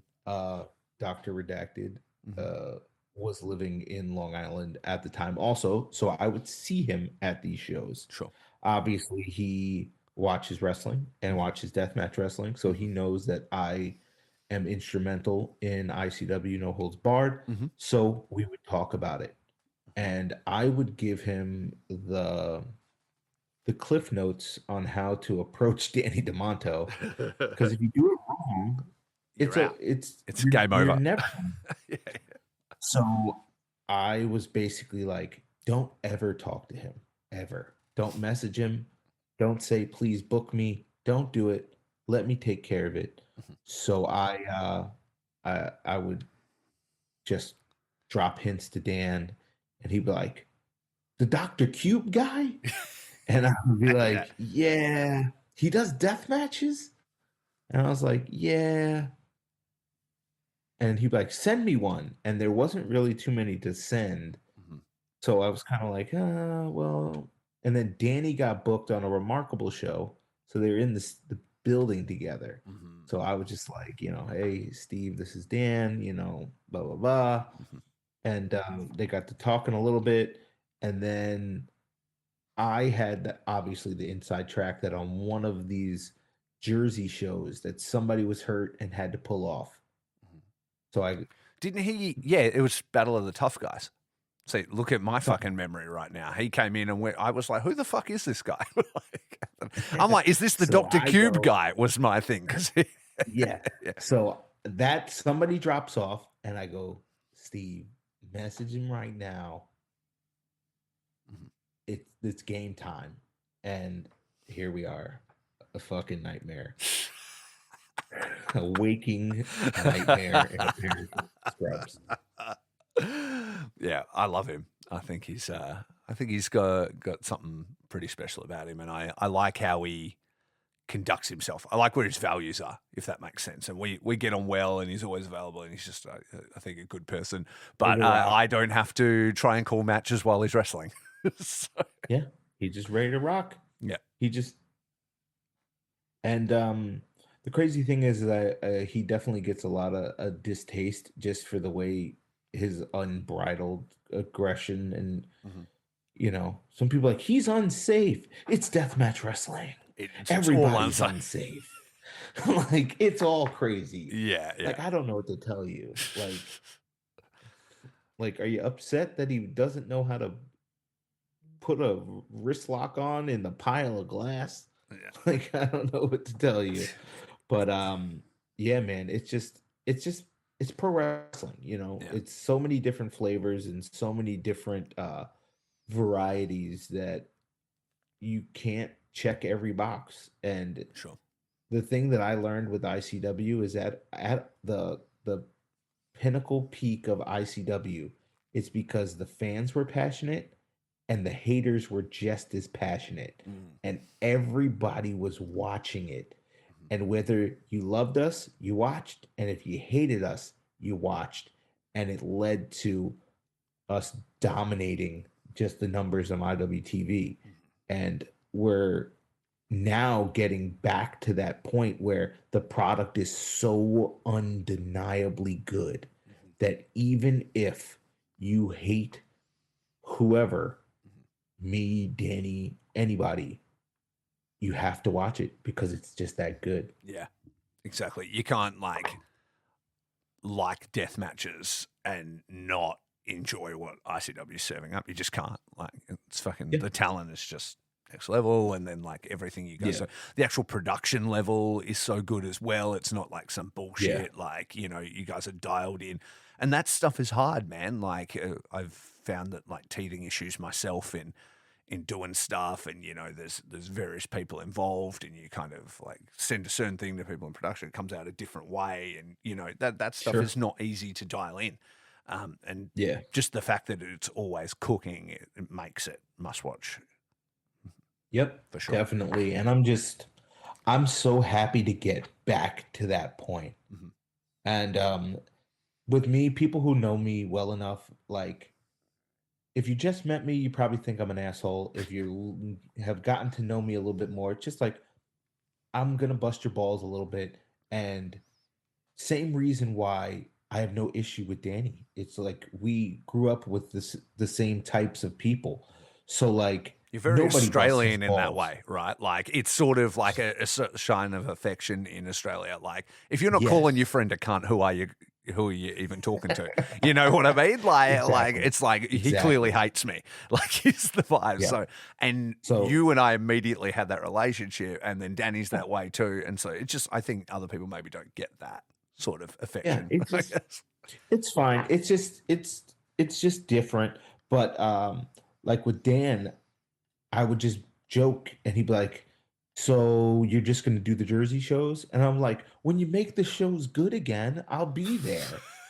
And like Chicago, the Boston show, banger. Chicago, Detroit show, bangers.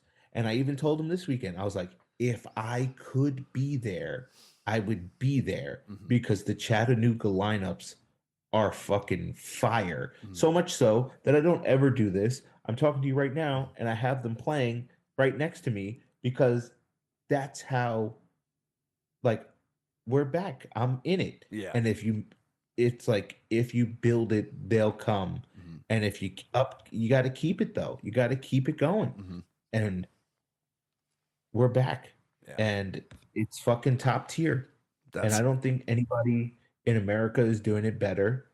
And we're gonna go and we're gonna have a fucking insane tour of Japan, and they're gonna beg us to come back, and we're gonna fucking do it. Yeah, So that's it. And that can only lead to more shows, more talent exchanges, more things like that. You just yeah, need to lock down that relationship and just show them how it's done. And I think the people of Japan, like the fans in Japan, are used to a certain style. Like they're used to, the way the Japanese companies do it. And then when they see how you guys do it, they're going to be like, this is a completely different fucking show. This is not like anything that we get. Like the aggression, the setup, the everything is completely different. And they're going to fucking lose their minds. It's going to be awesome. And I'm going to be there to see it. I can't wait. yeah, I can't wait. I'm very excited, and of course, me and you could shoot the shit for fucking hours about whatever, but Mhm. we're here for ICW No Holds Barred, and the crazy road that has been, and what's on the horizon, and it feels good to just say out loud, like, I'm very excited for what we got going on. That's awesome, because like we said at the start of the show, there was times when you weren't excited, and so it's great to see it turn the corner, and time heals things, and motivations increase, and burnout can wear off, and things like that. You can, the bumper falls off the car, and you can always borrow a loaner, put 400 miles on that motherfucker, and keep on trucking. So there we go, full circle. How's What a pro. What a pro. The pro thing would be to not call it out and pat myself on the back instantly, but here we are. So fuck. Hey, what are you going to do? Somebody's got to do it. Somebody's got to do it. It's a thankless task. Man, I want to thank you so much, dude. Give me 2 hours of your time in the evening on your Friday evening, is it there? It's a Friday, yes, sir. Yeah, exactly. I'm sure you're going to be heading out to the club pretty soon, partying like you always do. Nope. I am 41 years old. No clubs. Nope. Nah, I fucking hate the club. I hated the club when I was 21 years old, and I fucking hate it now. Same. So, but yeah, dude, thanks so much. So let's try not to make it 3 years between. It definitely won't be that. It's way too fewer days until Japan. I have a lot of work to get done between that. Like 6 weeks. That's so stressful when I think about the amount of work I need to get done in that time. But I can't fucking wait. It's going to be awesome. We'll hang out. We're going to have a good time. If you need any advice in the meantime, places to go, things to do, hit up your boy. And everybody, you know where to find the struggles. He's on social media. Just go find out the struggles. That's it. And watch ICW No Holds Barred, and watch ETU. Expect the Unexpected Wrestling. That's it. What's the handle for that? At ETU Wrestling? Is that what it is? Yeah. Yep. There we go. At ETU Wrestling. I'm at the struggles. You can watch ICW on IWTV. You can watch ETU on IWTV. There you go. We got a bunch of stuff coming up. ETU Wrestling on May 18th. And a few more shows after that. And that's Japan in 6 weeks, motherfucker. Let's 6 go. weeks. We're going to fucking turn up. It's going to be so exciting. So fucking keep an eye on Everything Faces and Feels until then. I'm sure I'll fucking throw up some bullshit during that time in Japan. Might pull out my phone and record some on the spot sort of reaction stuff and things like that, and splice something together and do some on the spot shit. So keep an eye for that, as I'll be fucking Johnny on the spot, roving reporter, and that's it. And until then, you know what it is. It's all about peace, love, and pro wrestling. Peace. Thanks for listening. Faces and Feels is a proud member of the Count Out Podcasting Network. It is created and hosted by me, Rafe Houston, edited by myself and the amazing Ryan Nietzsche, and the show is available on all good podcast platforms, so please go rate and subscribe. You can follow the show everywhere on social media, Instagram, Twitter, Facebook, etc. at Faces Feels Cast, and you can check out the Count Out Network and all our sister shows over there at Count Out Pod. If you'd like to book me for commentary, have an interview request, a topic suggestion, or you just want to say hi, you can email us at facesandfeels@gmail.com. With all that said, thanks for listening, and please support our friends and sponsors. Peace.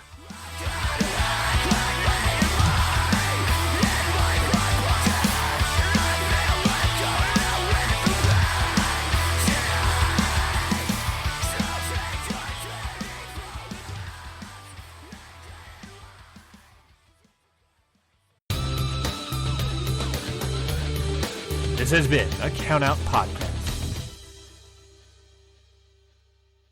Hey, have you guys heard of the new show on the Count Out Network, the Ichiban Sweetcast? It's the brand new New Japan Pro Wrestling podcast starring the International Wrestling Grand Prix. That's me, your good friend Curtis Spears. And me, your bad friend Rafe Houston. And we're here to talk about everything New Japan Pro Wrestling, reacting to everything, getting worked up, getting very happy, sometimes crying. Kind of like something else we used to do, right? Oh, yeah. That was the old Okada Shorts podcast, right? Ah, that's right. And if you love that show, you're going to love this show because it's exactly the same show. Yeah, we just had to change the name. Yeah, we did. But you can check it everywhere on a social media handle that we haven't made yet. Yeah, we're really new to this. So what you can do is search on your favorite podcast catcher of choice. Look for the Ichiban Sweet Cast. Sweetcast, Ichiban.